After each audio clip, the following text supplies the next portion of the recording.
जाऊ सर्व पत्रकार महोदयांचं मी ॲडव्होकेट मनोज आखरे अध्यक्ष संभाजी ब्रिगेड सर्वांचं स्वागत करतो। आजच्या या पत्रकार परिषदेला आमच्यासोबत ॲडव्होकेट मिलिंद पवार साहेब हे पुण्याहून आलेले आहेत, माजी अध्यक्ष पुणे जिल्हा बार असोसिएशन पुणे, ॲडव्होकेट अजिंक्य भालगरे आहेत, ॲडव्होकेट शिवराज आखरे आहेत, डॉक्टर बालाजी जाधव आहेत संभाजी ब्रिगेडचे संघटक, रमेश गायकवाड आहेत विभागीय अध्यक्ष संभाजी ब्रिगेड, आणि बाबासाहेब दाभाडे जिल्हा अध्यक्ष संभाजी ब्रिगेड आणि नामदेवराव भोसले, राहुलजी देखणे हे विट्स हॉटेलच्या धंदा कॉर्पोरेशनचे शेअर होल्डर आहेत। ही सर्व मंडळी आजच्या प्रेसमध्ये आपल्यासमोर उभी आहे। आपलं पहिल्यांदा सर्वांचं हार्दिक स्वागत। संभाजी ब्रिगेड यासाठी पहिल्यांदाच प्रेस घेत आहे। आपणास सांगू इच्छितो की सन 2017 मध्ये विट्स हॉटेलवर असंच प्रकरण आलं होतं आणि विट्स हॉटेलचे कर्मचारी हे सर्व संभाजी ब्रिगेडला त्यांनी निवेदन दिलं होतं की आम्हाला या प्रकरणातून आपण काहीतरी मार्ग काढावा। त्यावेळेस आम्ही माननीय कलेक्टरला निवेदन देऊन सन्माननीय SDM साहेब त्यावेळेस तत्कालीन होते त्यांच्याशी चर्चा करून कर्मचाऱ्यांचं हित आपण जोपासावं, कारण हॉटेल सुरळीत सुरू आहे आणि जी काही रक्कम हॉटेलचा फायदा होतो ती रक्कम कोर्टामध्ये भरल्या जाईल अशी चर्चा करून आम्ही त्यांच्यासोबत हे प्रकरण मिटवलं होतं आणि तेव्हापासून परत हॉटेल सुरळीत सुरू होती। हॉटेल सुरू असताना जे काही कर्मचाऱ्यांचा पगार असेल, जे काही वीज बिल असेल, जे काही सर्व हे सगळं काही फेडून दर महिन्याला 25-30 लाख रुपये कोर्टामध्ये हे जमा होत होते आणि म्हणून ही सगळी रक्कम कोर्टामध्ये दर महिन्याला जमा होत असताना गेल्या 2017 पासून हे सगळं प्रोसेस चालू आहे आणि आज कोर्टामध्ये जवळपास 8 ते 9 कोटी रुपये जमा आहे। मग हे सगळी प्रक्रिया चालू असताना अचानक एक दिवस अगोदर येऊन नोटीस द्यायची आणि हॉटेल बंद पाडायचं। मग हे कर्मचाऱ्यांनी काय करायचं? हॉटेल किंवा धंदा कॉर्पोरेशन जे काय हॉटेलचे मालक आहेत धंदा कॉर्पोरेशन त्या लोकांचा जरी काही प्रश्न असेल तर तो त्यांचा प्रश्न आला राहिला, परंतु या हॉटेल कर्मचाऱ्यांचा दोष काय? गेल्या 15-20 वर्षापासून हे हॉटेल कर्मचारी तिथं सातत्यानं तिथं होते, या कर्मचाऱ्यांनी तिथं सेवा दिली आणि मग हे कर्मचारी परत आमच्याकडे अप्रोच झाले 3 महिने अगोदर आणि मग त्यांनी परत आम्हाला ऍप्लिकेशन दिल्यानंतर आम्ही कलेक्टर साहेबांना भेटलो, कलेक्टरांना बोललो, बाबा ही चुकीची पद्धत आहे, तुम्ही कर्मचाऱ्यांना वाऱ्यावर सोडू शकत नाही। 100 कर्मचारी आज त्यांचं होतं की नव्हतं होत आहे, त्यामुळे त्यांना आपण वाऱ्यावर न सोडता त्यांचा सुद्धा विचार केला पाहिजे आणि जे आपण दर महिन्याला पैसे जमा होतात ते पैसे जमा होतात, हॉटेल सुरळीत चालू आहे आणि ज्यावेळेस सगळं काही सुरळीत आहे कायद्यानुसार तुम्हाला याचा कुठलाही अधिकार नाही, कारण तुम्ही ज्या टर्म्स अँड कंडिशन दिल्यात त्या टर्म्स अँड कंडिशन नुसार ते दर महिन्याला पैसे भरतात। परंतु काहीतरी मॅनिप्युलेशन करून कोणाचं जरी हित साधायचा या दृष्टिकोनातून संबंधित व्यंकट राठोड हे जे काही SDM आहेत यांनी अचानकपणे निर्णय घेतला आणि हॉटेल बंद पाडलं आणि त्यामुळं आज ते कर्मचारी सैरवैर झालेले आहेत। सर्व कर्मचाऱ्यांनी संभाजी ब्रिगेडकडे सर्व कर्मचारी एका निवेदन त्यांनी आमच्याकडे दिल्यामुळं आम्ही या प्रसंगी आपल्यासमोर आलेलो आहोत। हे कोर्ट मॅटर सगळं चालू आहे, परंतु कर्मचाऱ्यांचं नुकसान होऊ नये ही भूमिका आमची होती। आम्ही SDMला सांगितलं, कलेक्टर साहेबाला सांगितलं की हे चुकीचं तुम्ही करताय, कुठलाही कोर्टाचा अधिकार कोर्टाला निर्णय न देता तुम्ही हे बंद केलेलं आहे।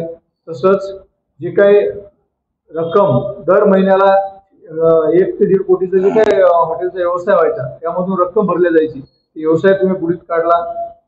त्या अनुषंगाने पर्यायानं जे काही लोक त्याच्यावर अवलंबून होते त्या लोकांचं सुद्धा नुकसान झालं आणि म्हणून हे नुकसान होऊ नये की हॉटेल पूर्ववत सुरू करावी आणि जे काही कोर्ट मॅटर आहे ते कोर्टाची तुम्ही तुमची केस लढत राहावी, परंतु हॉटेल पूर्ववत सुरू त्या कर्मचाऱ्यांना न्याय द्यावा ही आमची संभाजी ब्रिगेडची भूमिका या माध्यमातून होती।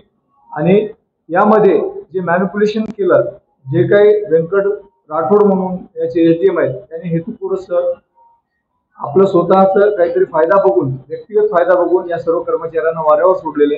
त्यामुळं आम्ही काल एसडीएमना, कलेक्टर साहेबांना पत्र दिले की त्यांच्यावर तात्काळ कारवाई करावी आणि 6 महिन्याचं जे काही नुकसान त्यांनी कोर्टाचं केलेले 1.5 कोटीच्या घरामध्ये, ते पैसे त्यांच्याकडनं तात्काळ भरून घ्यावेत आणि त्यांना त्यांच्यावर कारवाई करून परत हॉटेल सुरळीत करावी. आणि त्यांनी जे काही माल प्रॅक्टिसेस त्याच्यात केलेले आहेत, तर ते आपले वकील साहेब आता तुम्हाला सांग त्याबद्दल विवेचन करतीलच की त्यांनी काय काय त्याच्यामध्ये चुकीच्या पद्धतीने प्रेझेंट केलेलं आहे. हे तुम्हाला सांगतील ऍडव्होकेट मिलिंद पवार साहेब आपल्या समोर. याच्यामध्ये तो फेटाळलेला आहे, पण त्याच्यामध्ये आता हे जे काही लिलाव काढला, ह्या लिलावासाठी ऍज पर म्हणजे रूल गव्हर्नमेंटचं व्हॅल्युएशन त्यांनी काढले, जे कायद्याने यायला पाहिजे. आणि तसा अर्ज कोर्टासमोर दाखल आहे रमेश हावेलेंचा. पायाभूत किंमत जी आहे कारण की कोर्टाची किंमत ठेवण्यात आली होती लिलावासाठी, कोर्टाच्या आदेशाने आली होती असं सांगितलं. बरोबर आहे. कोर्टासमोर सगळं होतं, कोर्टाने ते ठरवलं की एवढा आहे, त्यानंतर लिलाव पद्धत राबवलेली. लिलाव पद्धत जी आहे कोर्टाच्या आदेशाने झालेली आहे. बरोबर आहे. नाही कोर्टाचे गेल्या 8 वर्षापासून. बरोबर आहे, बरोबर आहे.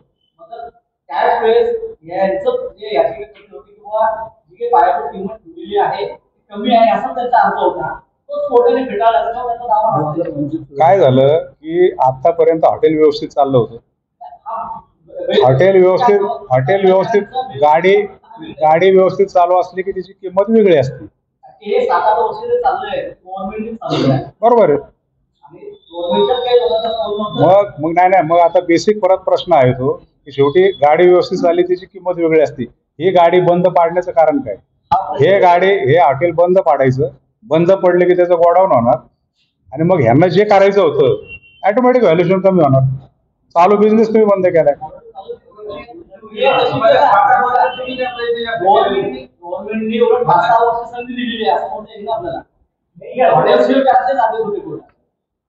बरोबर आहे ना, हॉटेल सील करायचेच आदेश होते, पण कोर्टाच्याच परवानगीनुसार हॉटेल आतापर्यंत चाललं होतं. बरोबर आहे ना. आणि हॉटेल चालू असल्यामुळं हे जे काही लिलाव निघाले 7 वेळा अप्रोच व्हायचे, पण त्या कोणी कारण न्यायप्रविष्ट आहे. हॉटेल चालू आहे पण न्यायप्रविष्ट आहे म्हणून त्यात कोणी हात घालत नव्हतं. आतापर्यंत सगळे लिलाव फ्लॉप होण्याचं कारणच आहे. पण आता हॉटेलच बंद पाडलं.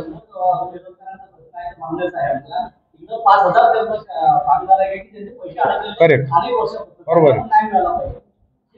नाही मग परत दुसरा विषय असा आहे की ह्या हॉटेलवरती जवळपास आता हे 60-65 कोटी जर विकलं गेलं असतं तर सगळ्या बँकांचेच पैसे गेले असते. बँकेचे क्लेम देखील कोर्टामध्ये. या धनादा कॉर्पोरेशनवर किती करोडचं कर्ज आहे हे सगळे आकडेवारी कोर्टापुढे. म्हणजे जवळपास मला वाटतं 40-50 करोडच्या वर बँकेचे कर्ज आहेत. त्याला कोटक महिंद्रा बँक आहे, बँक ऑफ महाराष्ट्र आहे, अनेक बँकेचे लोन आहेत. त्या बँकेचा बोजा आहे आणि पहिला प्रेफरन्स हा बँकेला द्यावा लागतो. मग हे 60-65 कोटी जर आले आणि ते सगळे बँकेंनाच पहिले गेले तर शेअर होल्डरला मिळणार काय?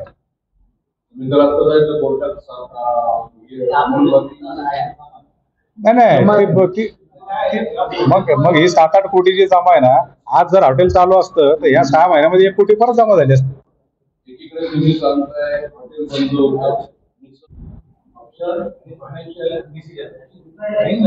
काय ऑप्शन आणि फायनान्शियल रिंग झालेली आहे का? रिंग झाली का म्हणजे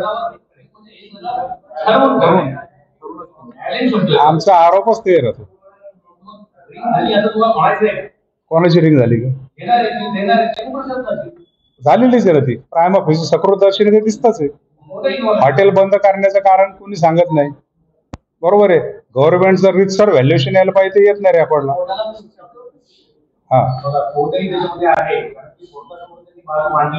आता ते कसं होईल, that is the part of investigation. तो तपास करा. आमचे शेअर होल्डर अडकले हे सगळं बाहेर येऊ द्या. हॉटेल लिलाव व्हायच्या वेळेला होणार आहे. हॉटेल बंद का पाडलं, हे नुकसान का केलं, कोणाला विचारून बंद पाडलं, आणि बंद पाडल्यामुळे बाकीच्या घडामोडी घडल्या, हा सगळा तपासाचा भाग आहे. जो दोषी असेल त्याच्यावर होईल ना कारवाई. कोणाची चेन आहे, कोणाची रिंग आहे, कोणी कोणाला सॉफ्ट कॉर्नर दिला.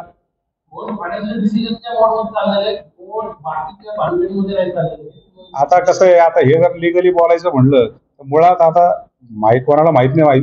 आता हा सगळा आहे शेअर ट्रान्झॅक्शन. बरोबर आहे. शेअर ट्रान्झॅक्शन म्हणलं की त्याला सेबी, कंपनी हे सगळे ऍक्ट लागू होतात. बरोबर आहे. एमपीआयडी कधी लागू होतो हा सगळा अभ्यासाचा विषय. मुळात ह्या केसला एमपीआयडीच लागू होत नाही. कंपनीचे मूळ मालक ज्यांनी धनताला विकली त्यांची कंप्लेंट जर पाहिली तर साधी त्यांची 420 आणि 34 खाली मराठीमधली साधी कंप्लेंट आहे. कोर्टाने प्रोसेस इश्यू केली, डायरेक्टर हजर झाले, बेल झाला. काही लोकांनी प्रेशर आणून त्याला एमपीआयडी लावला. लावा आपला बळच एमपीआयडी. तसं पाहिलं तर एमपीआयडी सुद्धा काहीतरी लागू होत नाही, तरी एमपीआयडी लावला गेला आणि एमपीआयडी चुकीचा लागल्यामुळे पुढच्या सगळ्या प्रोसिडिंग आजपर्यंत चुकीचे चालतात. आता सगळं न्याय प्रविष्ट 8-9 वर्ष पेंडिंग पडलंय. हा 9 वर्ष गेले. आहे ते सगळे कोर्टापुढे अर्ज आहेत वेळोवेळी. अनेक अर्ज पेंडिंग आहेत, काही रिजेक्ट झाले, काही हायकोर्टला गेले, ते परत खाली आले. आता ज्या वेळेला खरी ट्रायल उभी राहील त्यावेळेला खरंच एमपीआयडी लागू होतो का नाही, आणि एमपीआयडी जर लागूच होत नसेल तर ह्या पुढच्या प्रोसिडिंग सगळ्या ऑटोमॅटिक इलिगल ठरतील. पण त्याच्या आत हे सगळे प्रकार चालू आहेत.